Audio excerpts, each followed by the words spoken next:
Yes sir. ठीक है, board भी विजिबल है ना? हाँ सर। ठीक है, तो लास्ट क्लास में, सबसे लास्ट में अपन ने क्या देखा है बताओ? सबसे लास्ट में क्या पढ़ा था अपन ने? वेलोसिटी। वेलोसिटी, हाँ, तो अपन ने फॉर्मूलाज देख लिए थे कि वेलोसिटी जो है वो पार्टिकल की वेलोसिटी अगर बात करोगे तो omega into under root of a square minus y square होती है, और वेव की वेलोसिटी और पार्टिकल की वेलोसिटी के अंदर जो रिलेशन होता है वो होता है वेलोसिटी ऑफ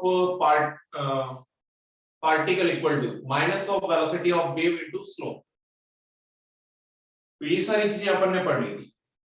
अब इसी पे बेस्ड अपन एक एग्जांपल ट्राई करते हैं, और अपन ने ये भी देखा था सबसे लास्ट में कि जो फेज डिफरेंस होता है टाइम की वजह से phase difference omega delta T होता है, और पाथ डिफरेंस की वजह से फेज डिफरेंस के डेल्टा एक्स होता है, के 2 पाई बाई लैम्बडा होता है। ठीक है, तो एक एग्जांपल ट्राई करते हैं। y equal to 0.05 sin 0.01 x minus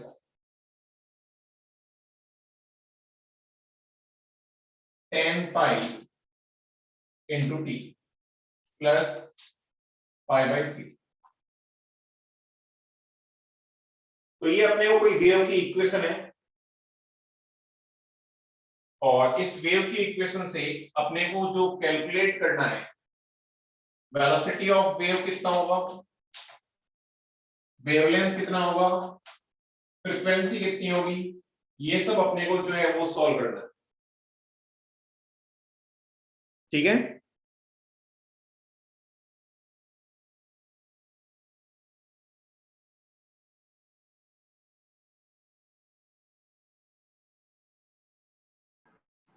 अच्छा ये इक्वेशन दिख रही है क्या सबको?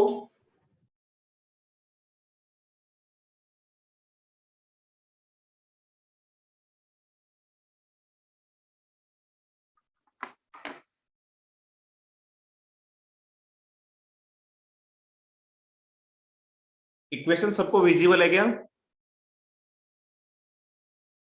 Yes sir. ठीक है, तो y equal to 0.05 sine 0.01 x minus 10 pi t plus pi by 3। तो अपने को ये सारी वैल्यूज निकालनी है।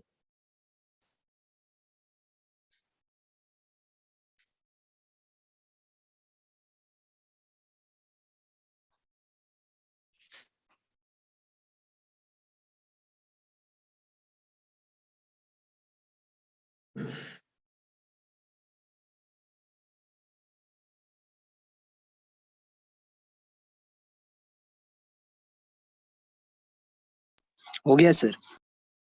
हाँ, तो देखो लास्ट क्लास में जैसे मैंने बताया सबसे पहले अपन जैसे अपने को पता है इसको मैं kx माइनस ओमेगा टी से कंपेयर कर सकता हूं, तो x के मल्टीपल में जो भी है वो k है अपने लिए, और k 2 पाई बाई लैम्बडा होता है जिसकी वैल्यू अपने को 0.1 दे रखी है। तो यहां से वेवलेंथ जो आएगा वो आ गया 2 पाई अपॉन 0.1, यानी ये आ गया अपने पास 20 पाई। ये वेवलेंथ आ गई। सारी यूनिट्स अपने को ऐसा यूनिट्स में माननी है, और टी के मल्टीपल में जो होता है उसको अपन ओमेगा बोलते हैं, kx माइनस ओमेगा टी। तो ओमेगा जो कि 2 पाई f होता है, इसकी वैल्यू अपने को 10 पाई गिवन है, तो पाई से पाई कैंसिल हो गया, फ्रीक्वेंसी कितनी आ गई बताओ? 5 हर्ट्ज। 5 हर्ट्ज आ गई। तो फ्रीक्वेंसी पता है, लैम्बडा पता है, तो वैसे तो उससे भी निकाल सकते हो और डायरेक्टली भी कर सकते हो, v equal to f lambda. तो velocity equal to frequency 5, wavelength 20 pi, मेरी 100। वेलोसिटी आ गई मेरे पास 100 पाई मीटर पर सेकेंड।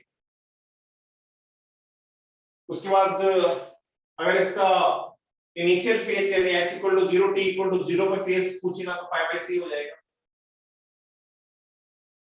तो इसमें कोई डाउट किसी को? अच्छा टाइम पीरियड पूछेगा तो भी 1/f हो जाएगा, तो टाइम पीरियड कितना हो जाएगा 1/f, यानी 1/5 सेकंड इनवर्स सेकंड हो जाएगा। ठीक है, तो ऐसी सिंपल कैलकुलेशन सब लोग ट्राई कर सकते हो क्या?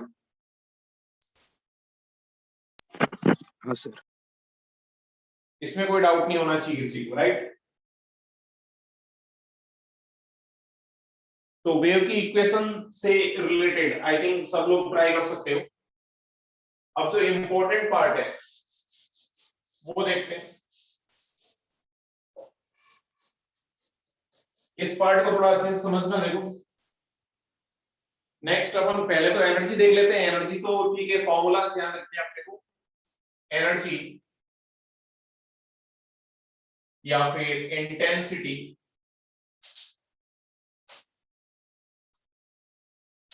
In wave propagation.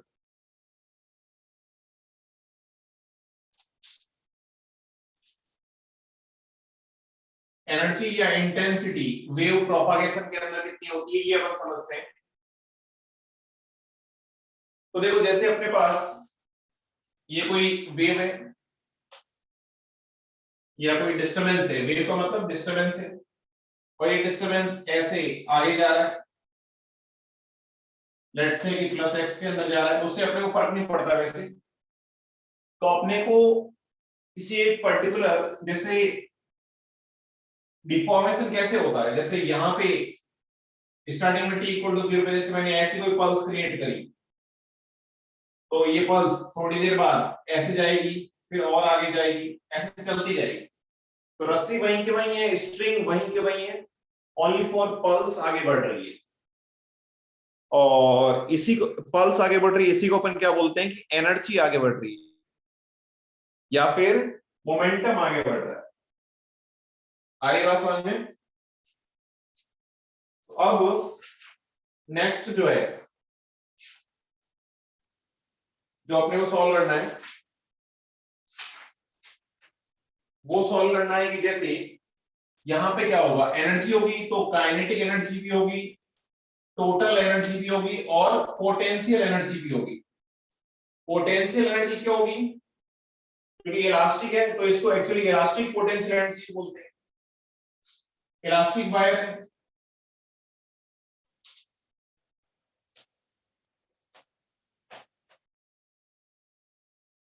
Elastic potential energy बोलते हैं।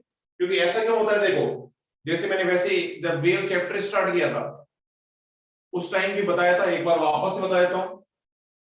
जैसे अपने पास कोई स्ट्रिंग है, इसमें मैंने कोई डिफॉर्मेशन क्रिएट किया, तो क्या होगा, जैसे ये पल्स क्रिएट करी, तो ये पल्स यहां के वायर के अंदर जैसे डिफॉर्मेशन आया, अब ये पल्स आगे जाने के लिए इस वायर की डिफॉर्मेशन स्ट्रेंथ या इलास्टिक स्ट्रेंथ पे डिपेंड करेगी। कैसे? जैसे ये वायर है, अब यहां पे जहां पे डिफॉर्मेशन होगा वहां पे एक्चुअली जैसे एनर्जी स्टोर्ड है। एनर्जी स्टोर्ड कैसे है इसको समझते हैं। देखो जैसे थोड़ी देर बाद देखोगे तो ये स्ट्रिंग वहीं की वहीं है और डिफॉर्मेशन थोड़ा सा आगे चला गया, यानी जहां जहां डिफॉर्मेशन जा रहा है वहां वहां एनर्जी जा रही है। या फिर इसको वाइस वर्सा भी बोल सकते हैं कि एनर्जी वहां है जहां पे डिफॉर्मेशन है या फिर जहां पे स्लोप है। ठीक है, तो ये जो डिफॉर्मेशन आया है इसकी वजह से, इसकी इलास्टिक प्रॉपर्टी की वजह से इसके अंदर एनर्जी स्टोर्ड होगी, और उसी एनर्जी को अपन इलास्टिक पोटेंशियल एनर्जी बोलते हैं। और काइनेटिक एनर्जी, ये डिफॉर्मेशन कुछ v वेलोसिटी से आगे जा रहा है तो इसके अंदर कुछ काइनेटिक एनर्जी भी आएगी, और दोनों के मिला के अपन टोटल एनर्जी निकालेंगे। तो वैसे तो डायरेक्टली अपने को पता होना चाहिए कि सारे पार्टिकल्स सिंपल हार्मोनिक मोशन कर रहे हैं, तो डेफिनेटली जैसे अपन ने एचसीएम के अंदर पढ़ा था वैसे यहाँ की जो काइनेटिक एनर्जी है और पोटेंशियल एनर्जी वो इक्वल होनी चाहिए, जैसे वहां पे देखा था अपन ने। कि टोटल एनर्जी जो है वो कांस्टेंट होती है, कभी काइनेटिक एनर्जी पोटेंशियल एनर्जी में चेंज होती है, कभी पोटेंशियल एनर्जी काइनेटिक एनर्जी में चेंज होती है। यहाँ पे चेंज नहीं होती है बट दोनों की वैल्यूज सेम आती है। जितनी काइनेटिक एनर्जी है उतनी ही पोटेंशियल एनर्जी आती है। तो काइनेटिक एनर्जी तो अपन निकाल सकते हैं। काइनेटिक एनर्जी कैसे निकालोगे? जैसे मैं यहाँ पे कोई पोर्शन ले लो, dx जितना कोई पोर्शन ले लो, और इसका मास dm ले लेता हूं, तो इसका क्रॉस सेक्शन एरिया dA मान लेता हूं, तो इसका वॉल्यूम dV जो होगा वो एरिया इंटू dx हो जाएगा। सर हाँ बोलो। सर पीयूष को एडमिट। हाँ हाँ हाँ, एक साथ यार ये कनेक्ट हो जाओ ना, बार बार ये डिस्टरबेंस हो जाए। ठीक है, तो मैंने dx कोई स्मॉल पार्ट लिया और इस dx के अंदर जिसका मास dm है, एरिया dA है, और तो इसका वॉल्यूम जो स्मॉल इस पोर्शन का वॉल्यूम जो होगा वो एरिया इंटू dx हो जाएगा। ऐसे कैसे? इस पोर्शन के लिए अगर लीनियर मास डेंसिटी म्यू निकालोगे वो कितना हो जाएगा? Mass upon dx, dm by dx हो जाएगा। तो काइनेटिक एनर्जी मैं लिख सकता हूं इस पोर्शन की d के ई, वो हो जाएगी अपने पास half dm, half mv square होती है काइनेटिक एनर्जी, तो हाफ dm इनटू वेलोसिटी का स्क्वायर। ठीक है, अब इसको इतनी की इतनी जो है वो पोटेंशियल एनर्जी आएगी। तो dm को क्या लिख सकता हूं मैं? dm को लिख सकता हूं म्यू इंटू dx, तो हाफ dm, dm को लिख रहा हूं मैं म्यू इंटू dx। अच्छा, म्यू को तो मैंने डेंसिटी की फॉर्म में बताया था। डेंसिटी की फॉर्म में क्या होता है?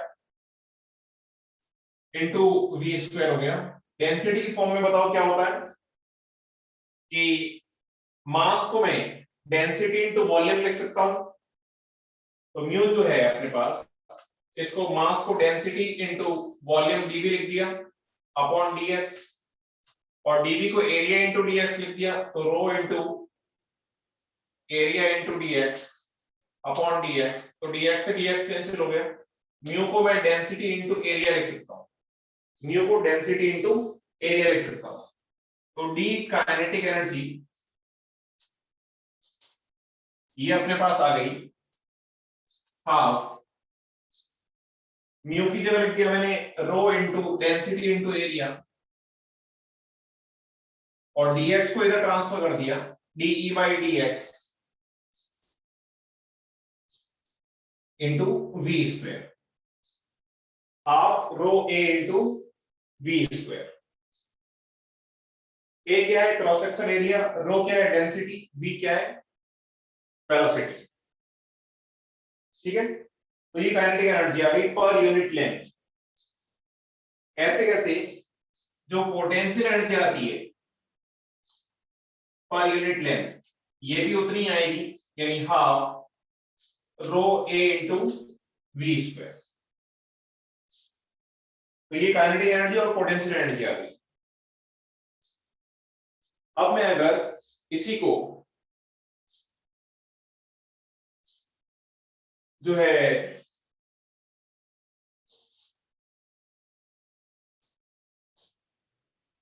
इसको क्या कर रहा हूं,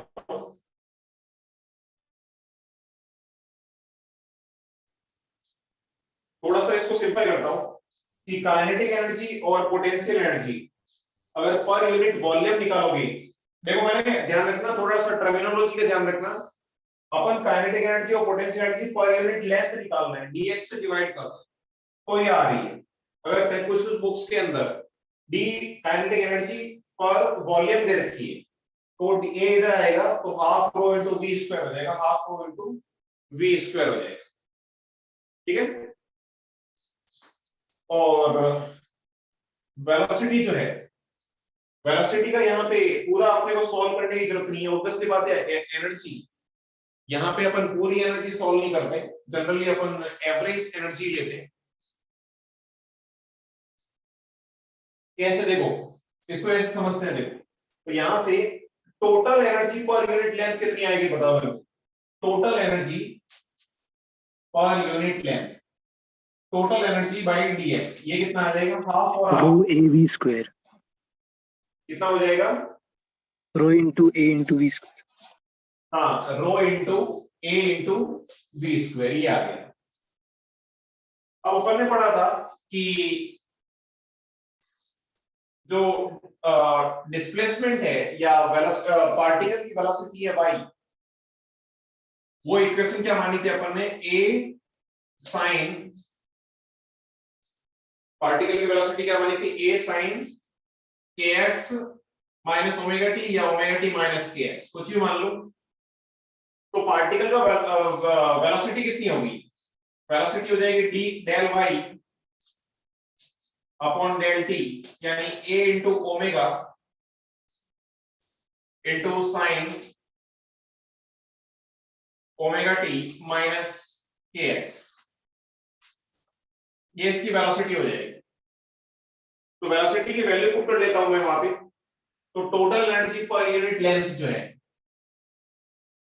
अगर साइन वेव की बात करोगे तो वो आ जाएगी, वेलोसिटी की जगह A omega sine omega T minus k x लिख दिया, A omega sine omega t, A omega rho into, sorry rho into A, इसको देखो कंफ्यूज नहीं होना है, यहाँ पे कंफ्यूज होते हैं। एम ए क्या है, पहले जो ए यूज किया था वो एरिया है, उसको अपन अलग रखते हैं। वेलोसिटी का स्क्वायर यानी ए square omega square, A square omega square ये अलग है, इंटू साइन स्क्वायर और ये थीटा जो भी इसके अंदर। अब टोटल एनर्जी निकालने का कोई मतलब नहीं बनता यहाँ पे जनरली अपन एवरेज से ही बात करते हैं।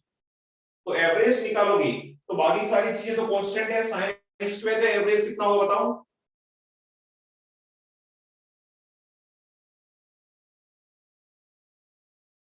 अरे बोलो साइन स्क्वायर का एवरेज कितना होगा,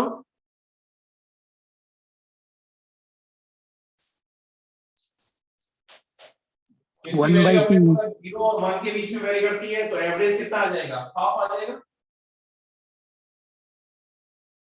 अरे बोलो, यस सर। Yes, sir.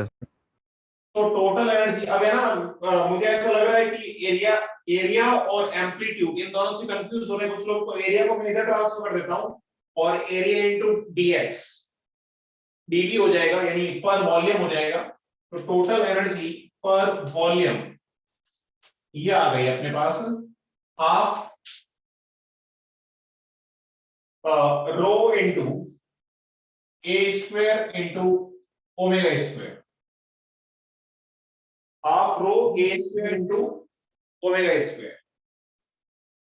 ये फॉर्मूला अपने को ध्यान रखना है कि टोटल एनर्जी पर वॉल्यूम जो होती है half rho A square into omega square, ये क्या होता है, amplitude, omega angular frequency, rho density. Total energy per unit volume कितना आ जाएगा। तो इसमें बताओ कोई डाउट है क्या,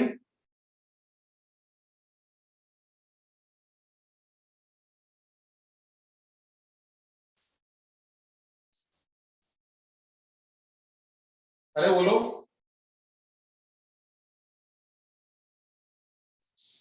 No, sir.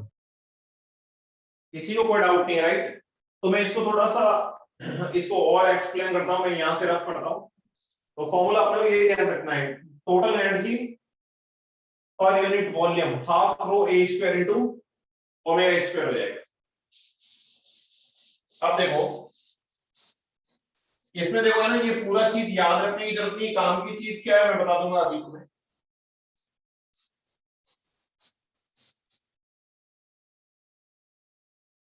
तो total energy per unit volume आ गया अपने पास half rho A square into omega square. अब मैं क्या करना चाह रहा हूं कि पावर निकालना चाहता हूं। बताओ पावर क्या होती है?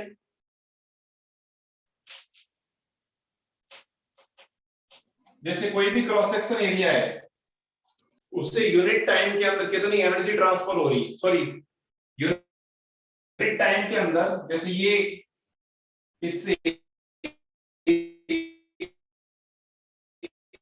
dt के अंदर एनर्जी dE ट्रांसफर हो रही है, तो पावर कितनी आएगी?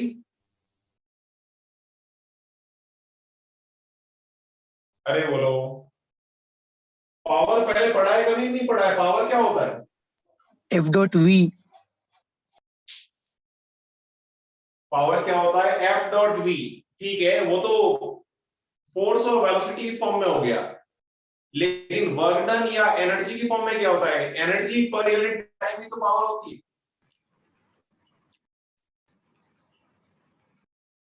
एनर्जी पर यूनिट टाइम ही तो पावर होती है। Yes, sir. Yes, sir. Power क्या होती है? Rate of flow of energy, यानी एनर्जी के फ्लोइंग रेट को ही अपन पावर बोलते हैं। तो पावर क्या होता है?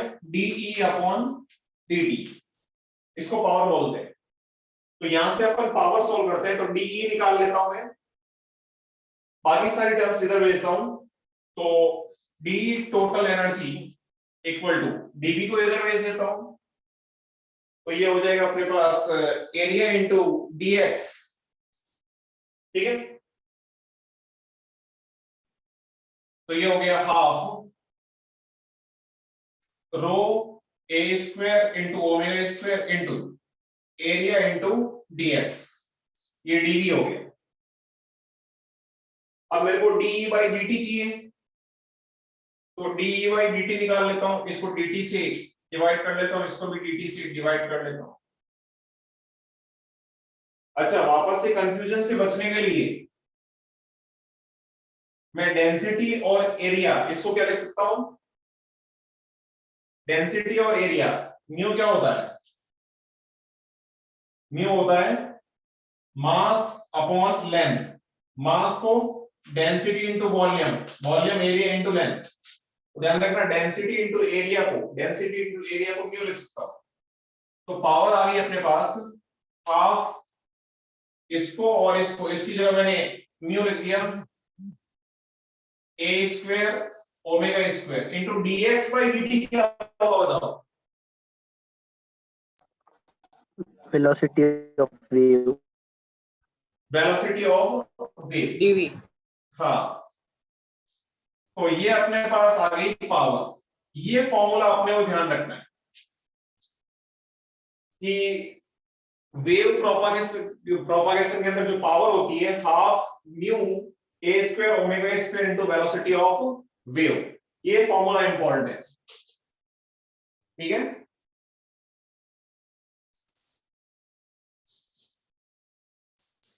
ऐसे कैसे?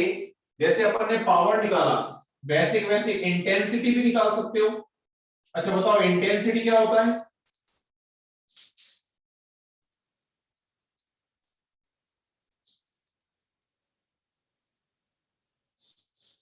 इंटेंसिटी होता है rate of flow of energy per cross section area, यानी power upon cross section area. Rate of flow of energy per cross section area, cross section area, यानी इंटेंसिटी होती है या तो पावर अपॉन एरिया लिख लो, या फिर एनर्जी की फॉर्म में लिखो तो energy upon time into area, इसको इंटेंसिटी बोलते हैं। तो पावर को अगर एरिया से डिवाइड करोगे तो mu upon area, mu upon area को वापस से डेंसिटी लिख सकता हूं, बाकी सब एज इट इज, यानी इंटेंसिटी क्या आ गया? Half rho A square omega square into velocity of wave. तो ये फॉर्मूला भी ध्यान रख सकते हो, ये ध्यान रहे तो ऑटोमेटिकली ध्यान रखेंगे। पावर और इंटेंसिटी के सेम फॉर्मूले होते हैं, बस डिफरेंस क्या होता है, पावर के अंदर म्यू आता है, इंटेंसिटी के अंदर रो आता है। तो पावर तो हो गया half mu A square omega square into velocity of wave, intensity हो गया half rho A square omega square into velocity of wave. तो यहां से ये सारी चीजें तो जनरली एग्जाम में नहीं पूछा जाता है, बट फिर भी अपन फॉर्मूले के टाइप से ध्यान रख सकते हो। बट इस पूरे जो अपन ने अभी पढ़ा है, इन सब का अपना पढ़ने का मोटिव एक ही था, तुम्हें एक चीज बताना कि इंटेंसिटी जो होती है वो एम्पलीट्यूड के स्क्वायर के डायरेक्टली प्रोपोर्शनल होती है, ये सबसे इंपॉर्टेंट है। इंटेंसिटी, बाकी सब तो कांस्टेंट है यहाँ पे। इंटेंसिटी एक वेव के लिए वेव के एम्पलीट्यूड के स्क्वायर के डायरेक्टली प्रोपोर्शनल होती है, I proportional to a square. क्या ये बात समझ में आ रही है? Yes, sir. इसी चीज को अपने को आगे ध्यान रखना है, ठीक है।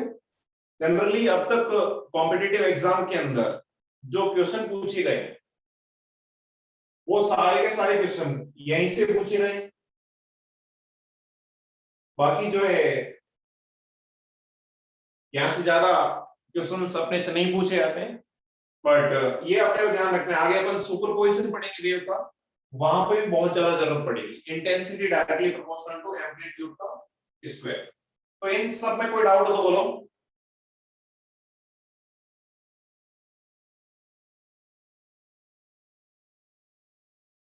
इन सब में किसी को कोई डाउट हो तो बोलो यहां तक।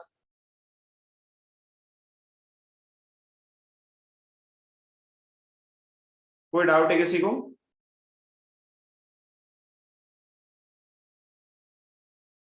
अरे बोलो। No, sir. हाँ, कोई डाउट नहीं है, तो आगे बढ़ते हैं फिर।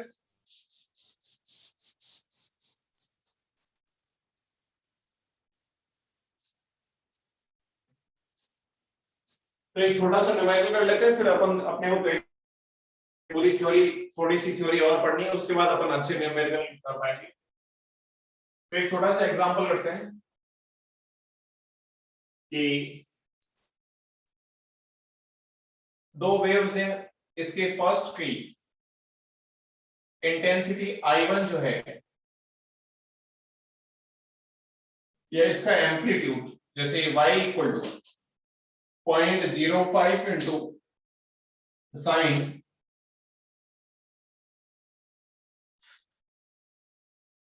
10 pi minus 10 pi t minus 2x। एक तो ये इक्वेशन है, y1 बोल देता हूं, एक y2 है, और उसका एम्पलीट्यूड क्या, चलो इतना पूरा लिखने की जरूरत नहीं, मैं डायरेक्टली बता देता हूं कि बाकी सारी चीजें सेम है। इसका एम्पलीट्यूड A1 5 मीटर है, एक और वेव है, इसका एम्पलीट्यूड 2 मीटर है। बाकी फ्रीक्वेंसी वगैरह सब कुछ सेम है, फ्रीक्वेंसी वेवलेंथ सब सेम है, तो डेफिनेटली वेलोसिटी भी सेम होगी। तो इनके इंटेंसिटी का रेशियो कितना होगा बताओ। सिंपल सा क्वेश्चन है, सबसे हो जाना चाहिए।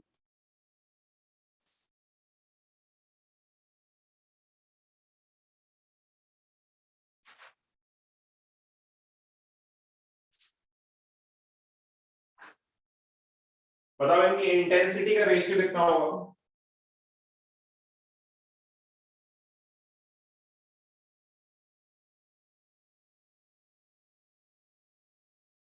किसी ने सॉल्व किया?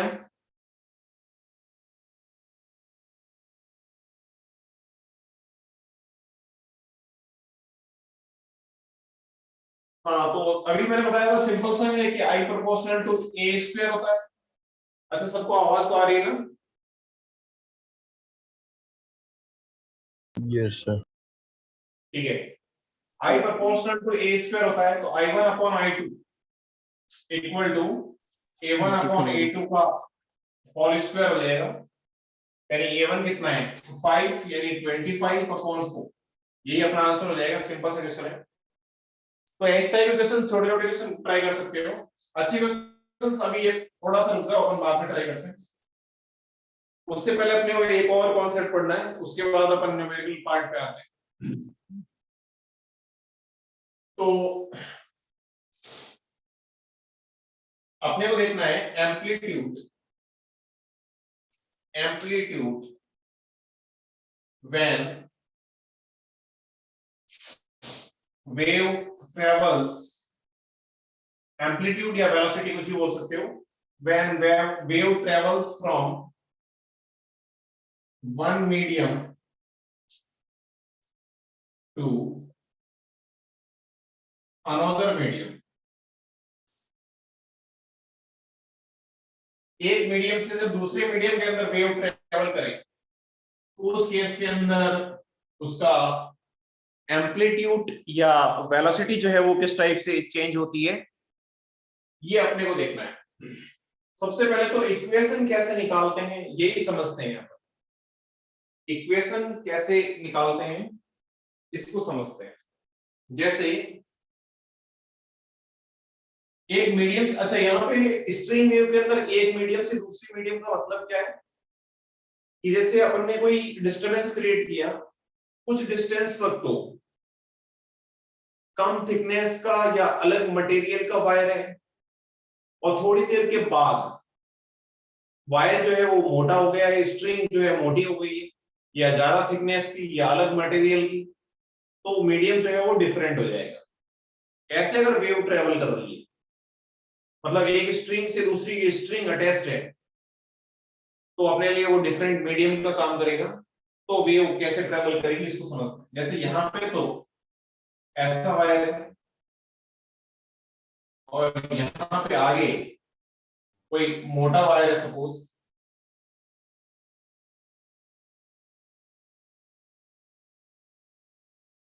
तो लॉजिकली सोच के बताओ, अगर अपन डेंसर और रेयर मीडियम की बात करें, तो डेंसर मीडियम कौन सा होगा, ये वाला। अरे Yes, sir. बोलो, ये तो हल्का वायर है ना यार, तो ये तो क्या हो गया अपना डेंसर मीडियम, और ये हो गया अपने पास रेयर मीडियम।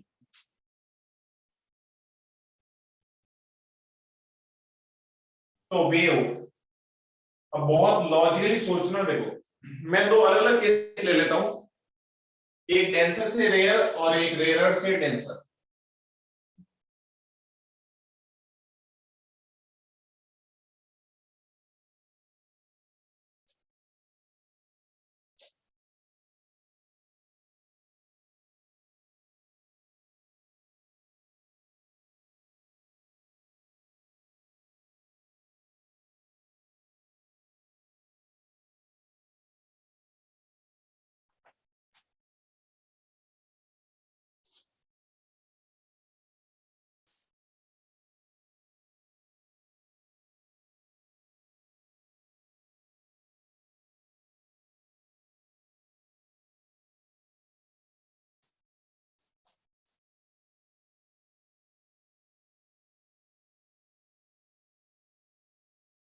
तो ये डेंसर मीडियम हो गया,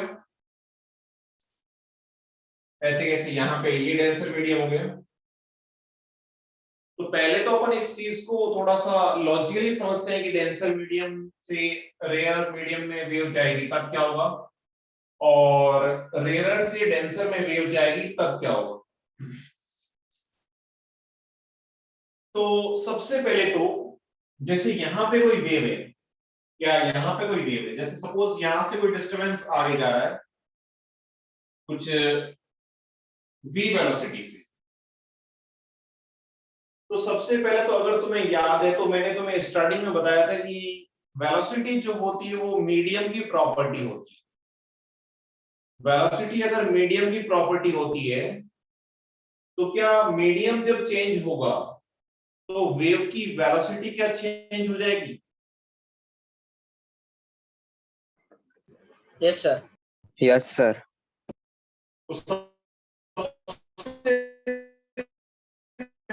पहली चीज तो मेरे को समझ में आया, यहाँ पे वेलोसिटी अगर v है तो v डैश होगी, मतलब वेलोसिटी चेंज होगी। यहाँ पे वेलोसिटी v है तो यहाँ पे भी कुछ वेलोसिटी v डैश होगी। दूसरी चीज v इक्वल टू, जैसे अपने को पता है f लैम्डा होता है, तो तुम कुछ बताओ, जब तक कि सोर्स चेंज नहीं हो रहा तब तक फ्रीक्वेंसी चेंज होगी क्या?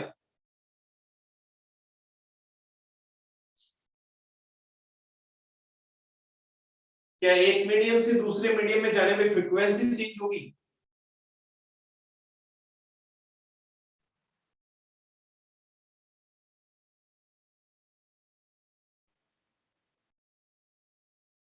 अरे बोलो।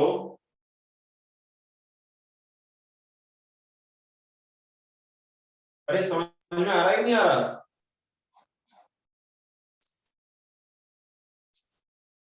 हाँ, हर्षवर्धन बोल रहा है कि चेंज नहीं होगी। सबको पता होना चाहिए कि फ्रीक्वेंसी सोर्स की प्रॉपर्टी होती है, तो फ्रीक्वेंसी जब तक सोर्स चेंज नहीं करोगे तब तक फ्रीक्वेंसी चेंज नहीं होती है। तो इसको मैं रेयर मीडियम बोल रहा हूं और इसको भी रेयर बोल रहा हूं। तो फ्रीक्वेंसी कांस्टेंट है, वेलोसिटी चेंज हो रही है, इसका मतलब डेफिनेटली वेवलेंथ यानी लैम्डा भी चेंज होगा।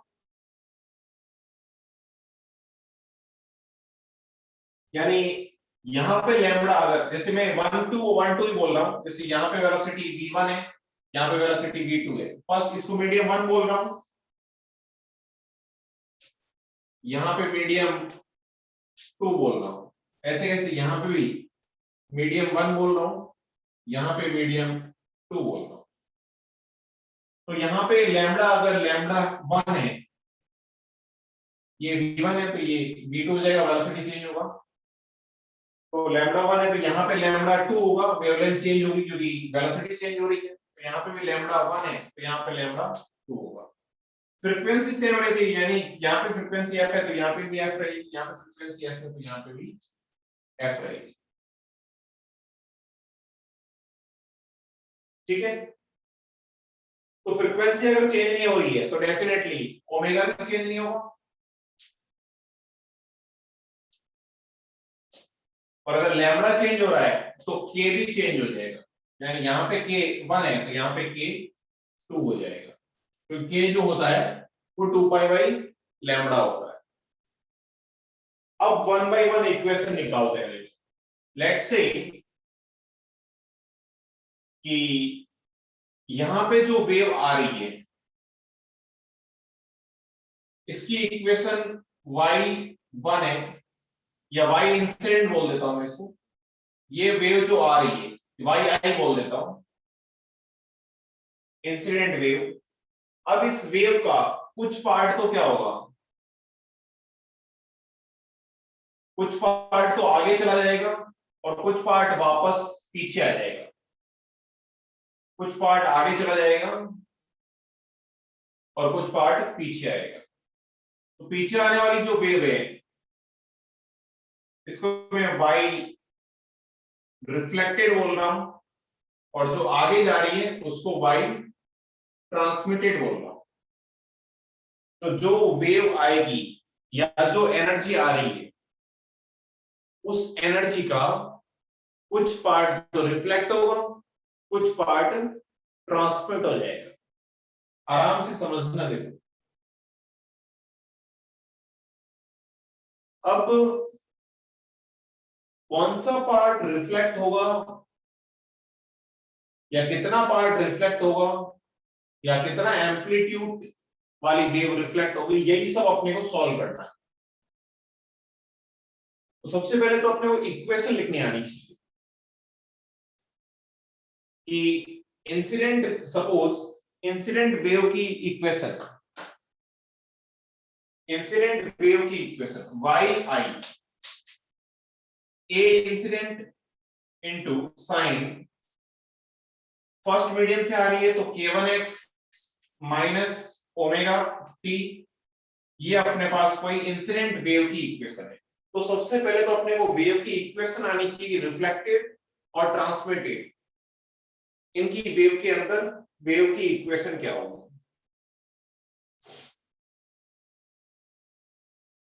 तो रिफ्लेक्टेड जो वेव है उसकी देखो, इसकी डायरेक्शन देखो, मैंने इसकी डायरेक्शन प्लस एक्स के अंदर थी इसलिए के एक्स माइनस ओमेगा टी। जो रिफ्लेक्टेड वेव है वो वापस सेम मीडियम के अंदर जा रही है, सेम मीडियम के अंदर जा रही है, इसका मतलब इसमें इसकी वेलोसिटी उतनी ही रहेगी जो वेलोसिटी इसकी थी, क्योंकि वेलोसिटी मीडियम की प्रॉपर्टी हो रही है होती है, और वेलोसिटी अगर चेंज नहीं हो रही है तो लैम्बडा भी चेंज नहीं होगा, मतलब के भी चेंज नहीं होगा, और एम्पलीट्यूड तो चेंज होगा इसी, क्योंकि कुछ एनर्जी का पार्ट आगे चला गया। तो सर हाँ बोलो। सर एक स्टूडेंट वेटिंग रूम में है, उसको एडमिट करो। अरे यार ये बीच बीच वाला लफड़ा बहुत है, ठीक है।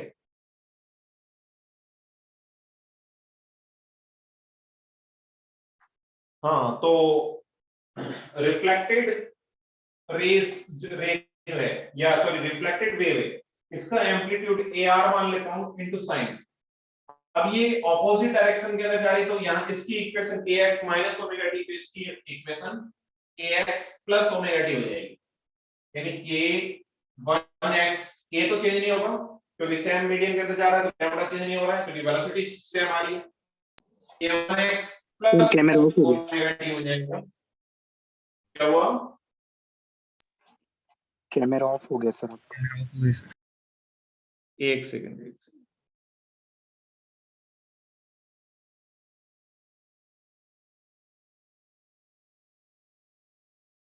हाँ अभी ठीक है। Yes sir. हाँ तो ये इक्वेशन समझ में आई नहीं आई बताओ, कि y रिफ्लेक्टेड रेज वेव का क्या होगा, एक तो डायरेक्शन चेंज हो गई, मतलब kx माइनस ओमेगा टी की जगह kx प्लस ओमेगा टी हो जाएगी, और k चेंज नहीं होगा, यहाँ पे k1 था तो यहाँ पे भी k1 होगा।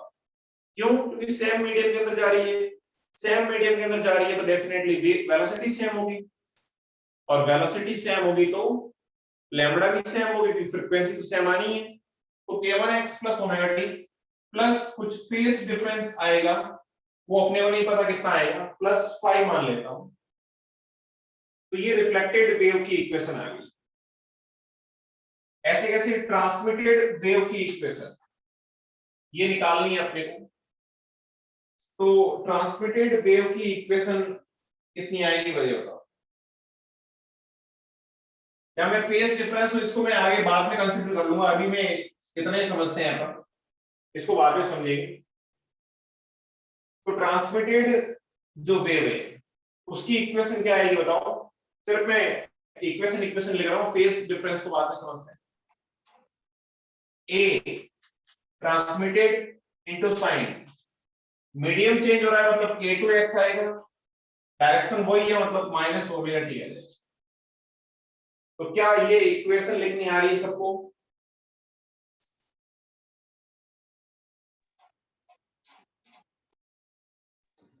Yes sir. इन इक्वेशंस में कोई डाउट नहीं होना चाहिए। सिंपल क्या है, तुम ये देख लो कि एम्पलीट्यूड किस टाइप से चेंज हो रहा है, और इंसिडेंट रिफ्लेक्टेड जो वेव है उसकी डायरेक्शन चेंज हो रही है बट सेम मीडियम में जा रही है, मतलब kx माइनस ओमेगा टी की जगह kx प्लस ओमेगा टी हो जाएगा, और k चेंज नहीं होगा, मतलब k1 है तो k1 ही रहेगा, बट यहाँ पे k चेंज हो जाएगा जो ट्रांसमिट हो रही है। अब अपने को तो ऐसे कैसे यहाँ पे भी हो जाएगा सेम टाइप से, वापस से अपने को लिखने की जरूरत नहीं। तो इससे अच्छा है कि अपन यहाँ पे मीडियम 1 टू फर्स्ट मीडियम से सेकंड मीडियम में अगर कोई डेंसर रेयर हटा देता हूं। वैसे तो ये डेंसर रेयर अपने समझ में आ रहा है, बट इसको अलग से यहाँ पे देखता हूँ, मैं फेस डिफरेंस वाला देख लेता हूँ पार्ट यहाँ पे। तो सर सर अगर वेव हाँ जो है वो रिफ्लेक्ट होगी तो उसका एम्पलीट्यूड तो चेंज नहीं होगा ना। एम्पलीट्यूड चेंज क्यों नहीं होगा?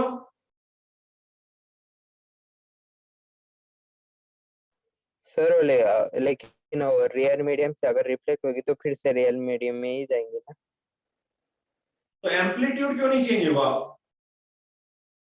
तुम ऐसे सोचो, एक सेकंड, मैं अभी वैसे तो अपन है ना चेंज होगा कि नहीं होगा अपन पूरा मैथमेटिकली निकालेंगे कि अगर चेंज नहीं होगा तो ए आर की वैल्यू ए आई के इक्वल आ जाएगी। मैथमेटिकली तो अपन प्रूव कर देंगे, लेकिन तुम लॉजिकली सोचो कि कुछ 10 जूल एनर्जी आ रही है, सपोज वेव आ रही है, मतलब वेव का मतलब क्या है? एनर्जी आ रही है, सही बात है? Yes sir. और उस 10 जूल में से 5 जूल एनर्जी 5 जूल एनर्जी जो है वो ट्रांसमिट हो गई और 5 जूल रिफ्लेक्ट हो गई। इसका मतलब डेफिनेटली अगर आने वाली वेव का एम्पलीट्यूड ए है तो रिफ्लेक्ट होने वाली और ट्रांसमिट होने वाली वेव का एम्पलीट्यूड हाफ हाफ हो जाएगा, क्योंकि उसकी एनर्जी हाफ हो गई। तो पार्टिकल अब उतने एम्पलीट्यूड के साथ ऑस्किलेट नहीं कर पाएंगे क्योंकि उसकी सबकी एनर्जी हाफ हो गई। Yes sir. एनर्जी हाफ हो गई तो डेफिनेटली एम्पलीट्यूड भी कम हो जाएगा। और आने वाली और रिफ्लेक्ट होने वाली वेव का एम्पलीट्यूड तब सेम होगा तब जितनी एनर्जी की वेव आ रही है सारी की सारी रिफ्लेक्ट हो जाए, तो ट्रांसमिट होने वाली वेव की एम्पलीट्यूड 0 हो जाएगा, तो सारी की सारी एम्पलीट्यूड इक्वल आ सकता है, ऐसा हो सकता है। बट यहाँ पे अपन दोनों में ट्रांसमिट अगर वेव हो रही है तो डेफिनेटली उसका एम्पलीट्यूड कम आएगा। समझ में आएगा थोड़ा बहुत? यस सर, अभी क्लियर। हाँ, समझ में नहीं भी आया तो मैथमेटिकली तो अपन प्रूव करेंगे ही सही कि ये कैसे होगा। ठीक है, तो अभी अपन सिर्फ इक्वेशन निकालिए कि एक मीडियम से दूसरे मीडियम में जब वेव ट्रेवल करती है तो ट्रांसमिटेड और रिफ्लेक्टेड वेव की इक्वेशन कैसे निकालते हैं? ट्रांसमिटेड और रिफ्लेक्टेड वेव की इक्वेशन कैसे निकालते हैं? अब मैं एम्पलीट्यूड निकालने का ट्राई करता हूं कि ए आई, ए आर और ए टी। तो इसमें एम्पलीट्यूड निकालने के लिए अपने पास देखो दो अननोन है। ए आई तो अपने को पता होगा, ए आर और ए टी निकालना है अपने, ए आर और ए टी निकालना है। तो दो इक्वेशन चाहिए होगी। फर्स्ट इक्वेशन में ये बोल सकता हूं कि जैसे ये जंक्शन पॉइंट है, इसको मैं जंक्शन बोल देता हूं। तो क्या मैं ऐसा बोल सकता हूं कि एट जंक्शन पॉइंट। सर हाँ बोलो। सर वो ट्रांसमिटेड वेव जो है ना उसका कुछ इनिशियल फेज नहीं होगा क्या? अरे होगा होगा, मैं अभी है ना इसका होगा। अभी इसको थोड़ा सा फेस वाला पार्ट अभी स्किप कर दो। इसको अपन जब अपन इसको पढ़ पाएंगे ना तभी मैं फेस समझ पाएंगे कि फेस किसमें कितना हो।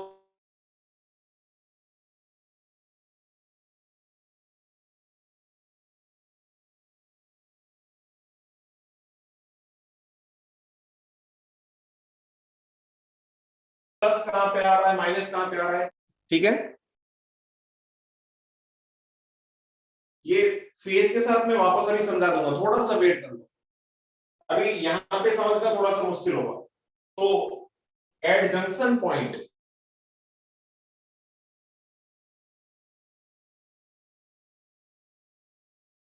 सर स्क्रीन पॉज हो गई।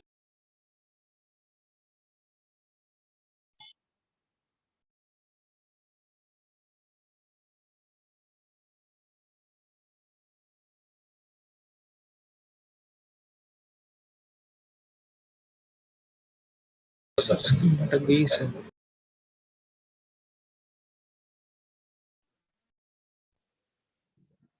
एक सेकंड, थोड़ा सा डिस्टर्बेंस। हेलो,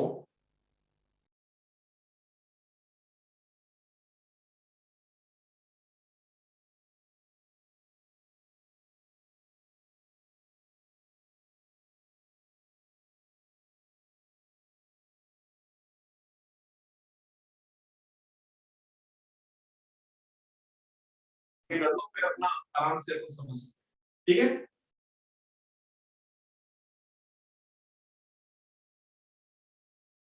अरे कोई इश्यू नहीं है ना?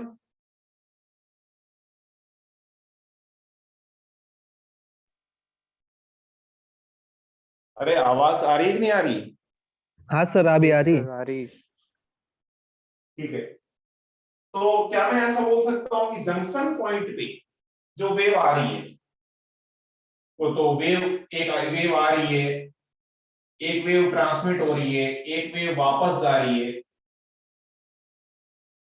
तो डेफिनेटली जंक्शन पॉइंट पे यहां पे just x equal to 0 minus and x equal to 0 plus पे, इसको x इक्वल टू 0 बोलो, उस पॉइंट पे क्या आने वाली वेव का डिस्प्लेसमेंट और जाने वाली, टोटल जाने वाली वेव का डिस्प्लेसमेंट सेम होना चाहिए, नहीं तो y टूट जाएगा ना? आराम से सोचो, देखो x इक्वल टू 0 माइनस पे और x इक्वल टू 0 प्लस पे का डिस्प्लेसमेंट इक्वल होना चाहिए।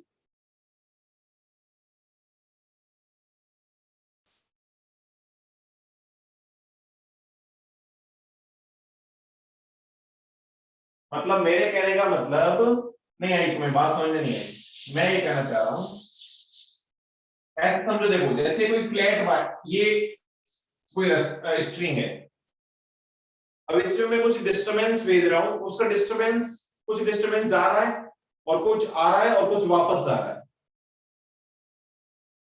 तो अब x इक्वल टू 0 पे जहां पे जंक्शन है, वहां पे जो इधर वाला पार्ट है उसका y डिस्प्लेसमेंट और इधर का y डिस्प्लेसमेंट अगर अलग अलग हुआ एग्जैक्टली x इक्वल टू 0 पे, तो फिर ये स्ट्रिंग टूट जाएगी ना? ऐसे समझो, जैसे ये जंक्शन है, अब x इक्वल टू 0 माइनस पे, मतलब यहां पे तो डिफॉर्मेशन ऐसा है, मतलब ये रस्सी वाला पार्ट ऊपर चला गया, तो यहाँ पे 0 प्लस में भी रस्सी वाला पार्ट ऊपर होना चाहिए, मतलब y का डिस्प्लेसमेंट सेम होना चाहिए। अगर ये थोड़ा नीचे रह गया तो रस्सी टूट जाएगी। क्या ये बात समझ में आ रही है? Yes sir. Yes sir. तो एट जंक्शन पॉइंट क्या मैं ये बोल सकता हूं कि y incident plus y reflected should be equal to y transmitted. आराम से समझना, देखो y क्या है? डिस्प्लेसमेंट वायर का, तो इंसिडेंट और रिफ्लेक्टेड ये तो क्या है? x इक्वल टू 0 माइनस पे, ट्रांसमिटेड क्या होगा? x इक्वल टू 0 प्लस पे, तो x इक्वल टू 0 माइनस और 0 प्लस पे, ये दोनों डेफिनेटली क्या होने चाहिए? इक्वल होने चाहिए, नहीं तो दिक्कत हो जाएगी, नहीं तो वायर क्या होगा? टूट जाएगा। क्या ये बात समझ में आई सबको?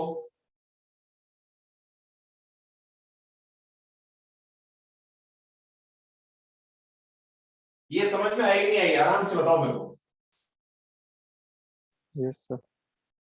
वैल्यूज पुट कर लेता हूं। इंसिडेंट वेव की इक्वेशन क्या है? A I sine k1x minus omega T, plus reflected wave की क्या है? A R sine k1x minus k1x plus omega t equal to A T sine k2x minus omega t. तो अब इसके अंदर ये अपन ने जो इक्वेशन लिखी है किस पॉइंट पे लिखी है? x इक्वल टू 0 पे। तो x की वैल्यू जब 0 पुट करोगे तो ये साइन फंक्शन क्या कैंसिल आउट हो जाएगा सब जगह?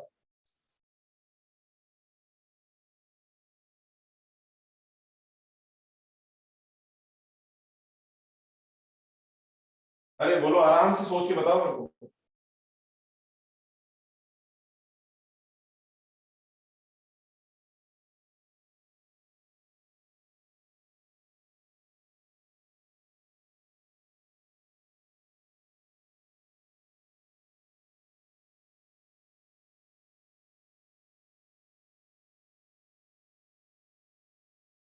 तो x इक्वल टू 0 पुट करोगे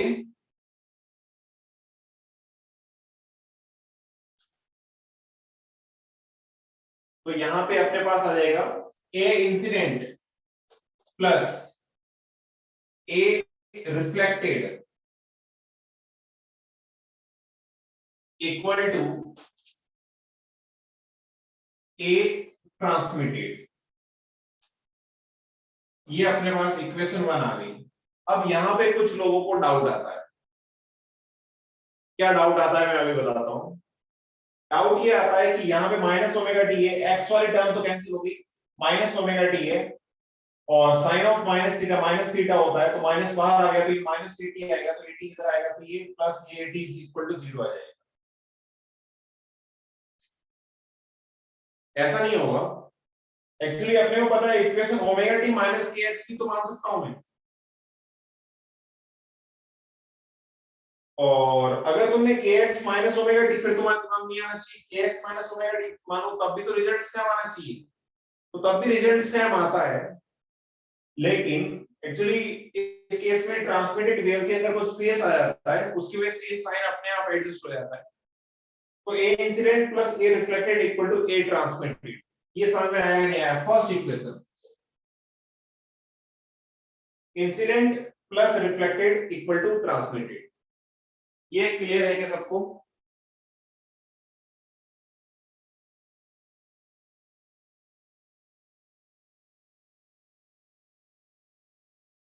अरे बोलो, ये समझ में आया कि नहीं आया? बताओ वापस से अच्छे से।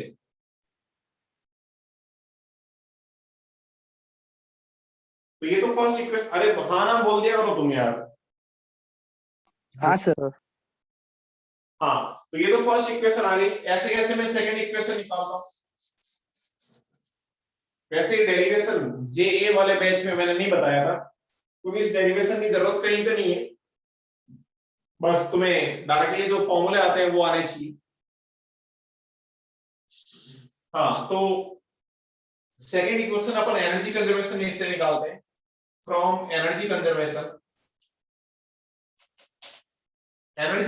लगा दें, यानी rate of energy of incoming wave, जो वेव आ रही है उसके एनर्जी आने की रेट, ये इक्वल होगी rate of energy of outgoing wave. क्योंकि अपने को पता है कि एनर्जी ना तो जनरेट होती है ना अपन डिस्ट्रॉय करते हैं, एनर्जी लॉस जीरो मानते हैं। तो जो वेव जितनी एनर्जी की आ रही है, जिस रेट से आ रही है उतनी ही ट्रांसमिट होनी चाहिए, और रेट ऑफ एनर्जी जो होती है उसको पावर होती है, पावर बोलते हैं। यानी इनकमिंग वेव क्या है? इंसिडेंट वेव, और आउटगोइंग क्या है? कुछ पार्ट तो रिफ्लेक्ट हो गया प्लस कुछ पार्ट ट्रांसमिट हो गया। तो P I equal to P R plus P T होना चाहिए। क्या ये बात समझ में आ रही? यस। यस अब मैं पावर के फॉर्मूले को थोड़ा सा मॉडिफाई करता हूं। कैसे मॉडिफाई करता हूं मैं यहां पे बता देता हूं। कहां पे बताओ? यहीं पे बता देता हूं शॉर्ट में। वापस याद करके बताओ पावर का फॉर्मूला क्या होता है? अभी बताया मैंने, पावर का फॉर्मूला बताओ। ई बाई टी। अरे नहीं, half rho omega square A square बताया था ना। Half rho omega square A square into velocity रो बताया था था ना। सर, रो नहीं था सर। म्यूट था। पावर के अंदर हाँ सर। पावर के अंदर म्यू था क्या?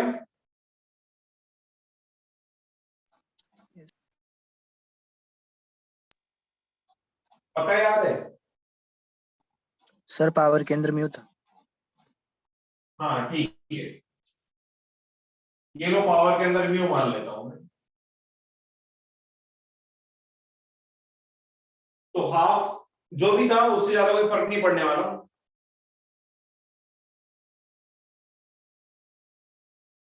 तो half mu omega square A square into velocity, ये पावर का फॉर्मूला था अपने।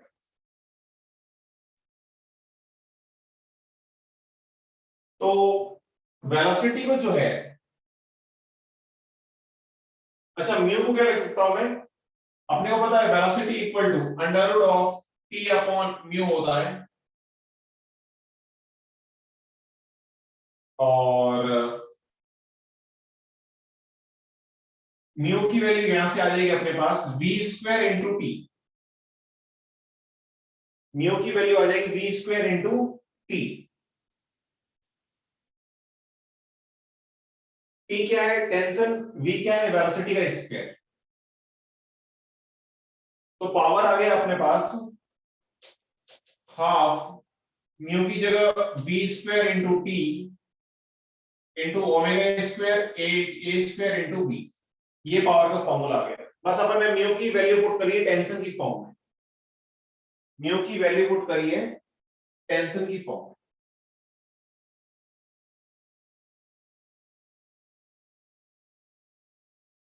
सही पुट किया है क्या, म्यू कितना आ गया, टी बाई वी स्क्वायर आएगा। वी स्क्वायर आएगा sir. Sorry T upon we square हो गया, तो टी अपॉन वी स्क्वायर होगा तो फिर एक वी से एक वी कैंसिल हो जाएगा, ओनली फॉर वी बचेगा, यानी क्या आ गया, तो फिर पावर आ गई अपने पास half T upon we square, तो T as it is upon में वी स्क्वायर, तो वी एक वी से एक वी कैंसिल हो गया, मतलब अपॉन में वी आ गया into omega square into A, ये चीज आ गई, तो power equal to half T upon V into omega square into amplitude का स्क्वायर। ये समझ में आया कि नहीं आया? हाँ सर। अब देखो तुमको सोच के बताओ, फ्रीक्वेंसी चेंज नहीं हो रही, टेंशन तो ऑब्वियसली बात है सेम रहेगा, एम्पलीट्यूड और वेलोसिटी मीडियम चेंज होने से ये दो चेंज होंगे, तो फिर मैं पावर को बाकी सारी चीजें तो यहाँ पे कैंसिल आउट हो जाएगी, मैं पावर को ए स्क्वायर अपॉन बी लिख दूं क्या, बोलो? तो P इंसिडेंट को लिख सकता हूं A इंसिडेंट का स्क्वायर अपॉन V 1 या V incident equal to A P R को AR का square upon V reflected, reflected wave का V वेलोसिटी क्या उतनी होगी, तो ये V I लिख दिया मैंने, प्लस PT ट्रांसमिटेड वेव, तो ये AT का स्क्वायर अपॉन V, तो ये इक्वेशन आ गई सेकंड, ये सेकंड इक्वेशन आ गई अपने पास।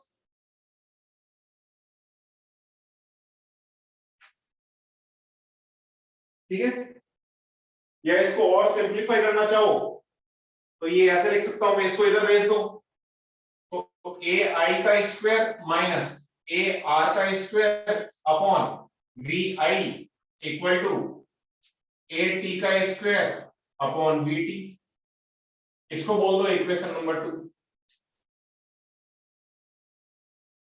ठीक है, तो दो इक्वेशन है अपने पास, दो अननोन है, सॉल्व कर सकते हो।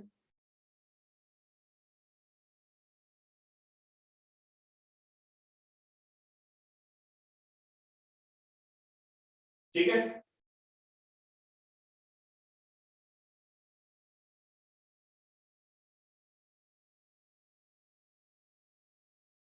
या फिर इसको और, अच्छा ये इक्वेशन है ना अपन, इसको मैं थोड़ा सा और सिंपलीफाई कर देता हूं। कैसे सिंपलीफाई कर रहा हूं, A square minus B square हो क्या A plus B into A minus B लिख सकता हूं, यस सर। तो A I minus A R multiplied by A I plus A R, और A I plus A R की value क्या है 80। 80, तो एक 80 से एक 80 कैंसिल हो जाएगा, यानी फाइनल इक्वेशन क्या आ जाएगी अपने पास, A I plus A R upon B I equal to एक 80 से एक 80 कैंसिल हो गया 80 अपॉन वी टी, इसको बोल देता हूं इक्वेशन 2।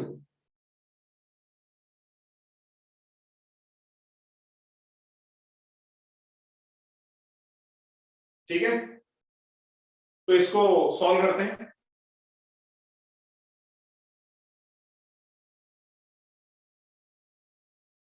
तो इसको सॉल्व करोगे तो क्या आएगा बताओ। सर वहाँ पे ए आई माइनस ए आर रहेगा। हाँ सर। ए आई ए माइनस बी ए प्लस बी, हाँ हाँ प्लस वाला टर्म तो कैंसिल हो गया, ए आई माइनस ए आर ये हो जाएगा।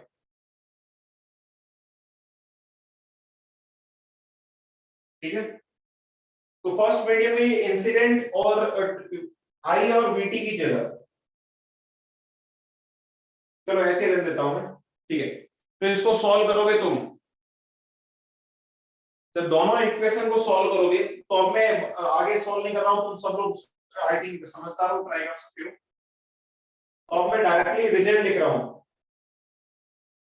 कि अगर इन दोनों इक्वेशन सॉल्व करोगे तो ए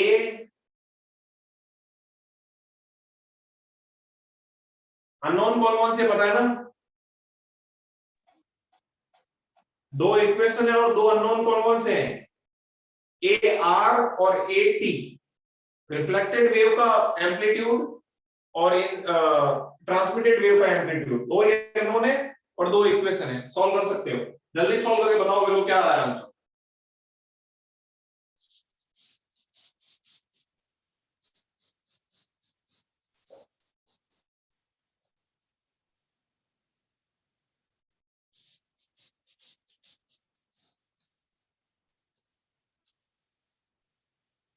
जल्दी सॉल्व करके बताओ क्या आ रहा है आंसर।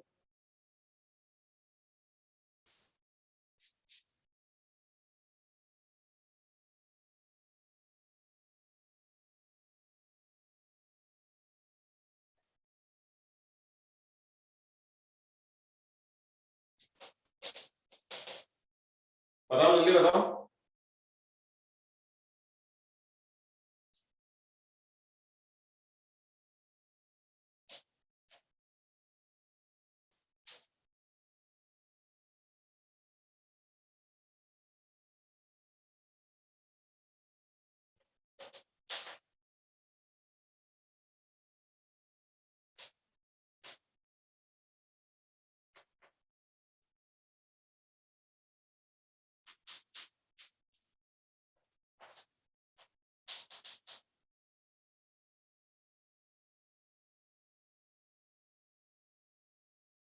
यही आ रहा है क्या, सॉल्व करने में यही आ रहा है क्या।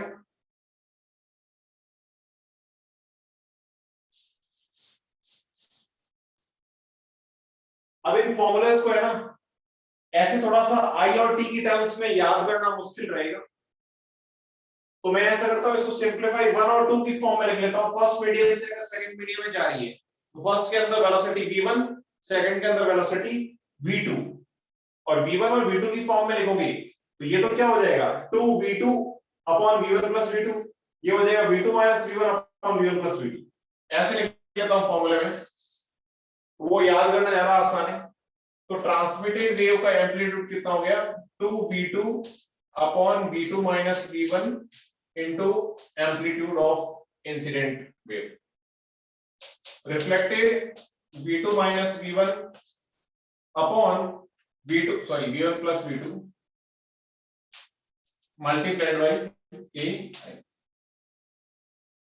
क्या ये बात समझ में आ रही है।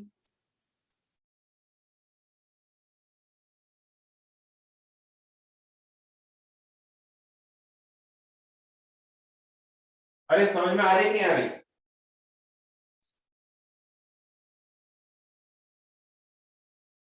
अरे बोलो। Yes sir. अब देखो है ना, जो अभी कुछ लोग डाउट पूछ रहे थे ना कि इनिशियल फेज कैसे लिखेंगे, तो अभी वो समझो कैसे लिखेंगे। अब मैं दोनों केस देख लेता हूं, अब इसको आराम से समझना। देखो केस 1 और केस 2। पहला अपन देख रहे हैं जब डेंसर से रेयर मीडियम में जा रही है, डेंसर से रेयर में जा रही है, ये डेंसर मीडियम है,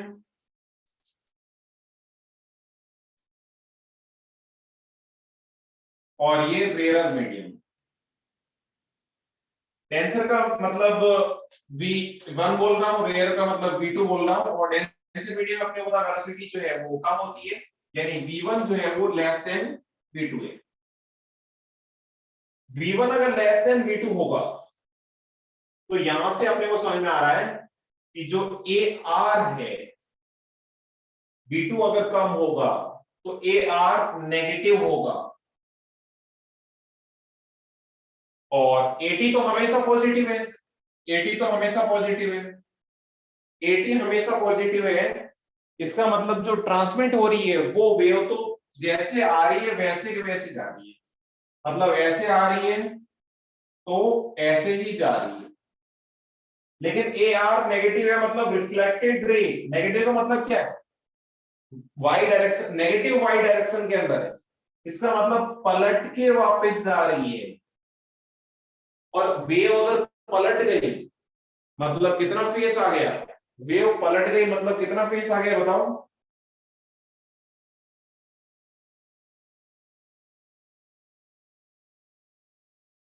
अरे बोलो।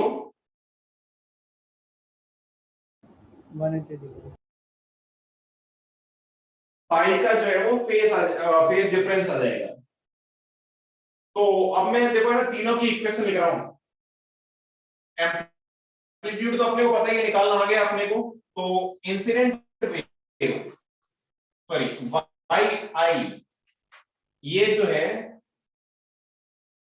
वो A I into sine omega T minus K1x है।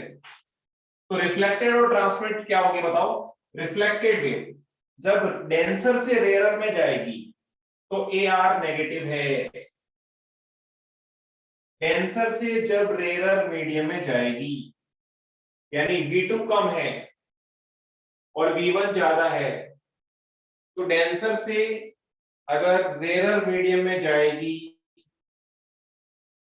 तो रिफ्लेक्टेड वेव जो है वो पलट, आराम से सोचो, देखो अपन ने सही कर रहे हैं कि नहीं कर रहे हैं।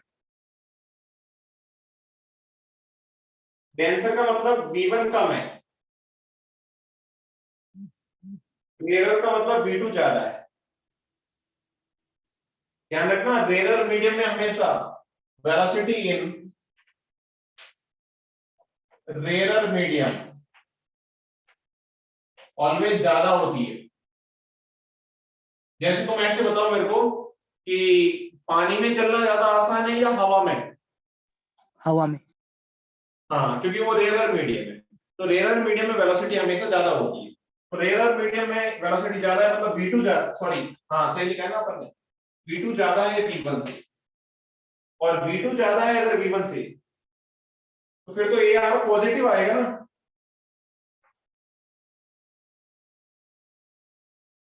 और AR अगर पॉजिटिव है इसका मतलब ये वेव जो है, रिफ्लेक्ट जो वेव हो रही है वो ऐसे कैसे जैसे आई थी ना वैसे के वैसे वापस हो रही, वापस आ रही है, पलट नहीं रही है। मतलब फेस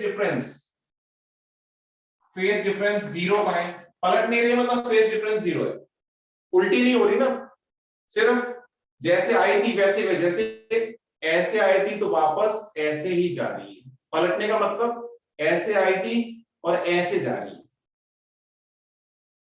तो इसके लिए तो फेस डिफरेंस जीरो हो जाएगा। तो y reflected, a reflected into sign, direction तो चेंज हो ही रही है तो ओमेगा टी, और सेम मीडियम है तो माइनस प्लस K2x ये हो जाएगा।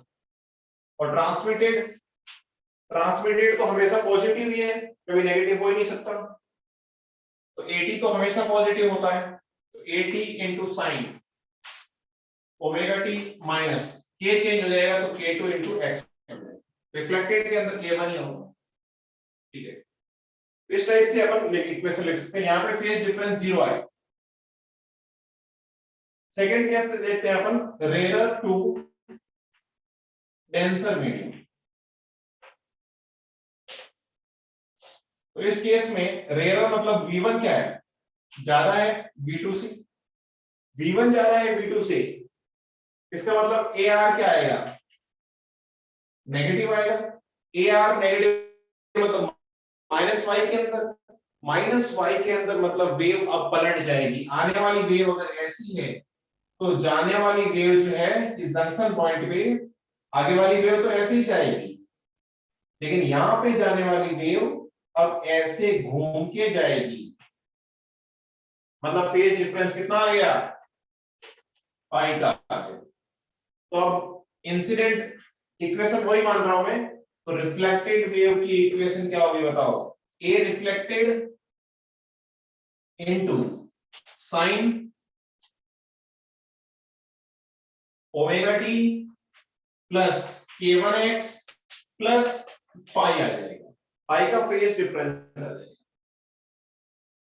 और ट्रांसमिटेड तो वही होगी same 80 into sine omega T minus k2 into x। ये ध्यान रखना है अपने को, इस पूरी माता पंची के अंदर इतना जितना अपन ने पढ़ा है ना, इंपॉर्टेंट नाम की चीज, एक तो ये दो फॉर्मूले बताना चाहिए, मैथमेटिकली अपने को सॉल्व करना आना चाहिए। एक अपने को ध्यान रखना है, कभी भी अगर रेयरर मीडियम से रिफ्लेक्शन हो वेव का, रेयरर मीडियम से रिफ्लेक्शन हो, तब तो कोई फेज डिफरेंस नहीं आता है, मतलब वेव बिल्कुल नहीं पलटती है, सीधी की सीधी वापस चली जाती है। लेकिन डेंसर मीडियम से रिफ्लेक्शन होता है, तो उस केस में वेव पलट जाती है, यानी पाई का फेज डिफरेंस आ जाता है।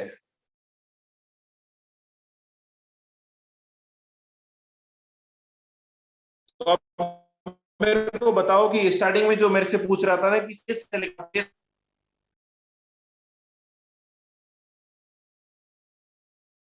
हेलो,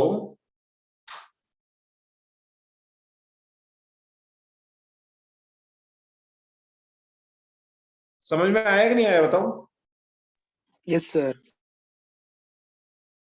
ठीक है, तो बाकी अपन नेक्स्ट क्लास में देखते हैं, अभी क्लास एंड कर रहे हैं अपन। यहाँ तक कोई डाउट किसी को? No, sir. ठीक सर।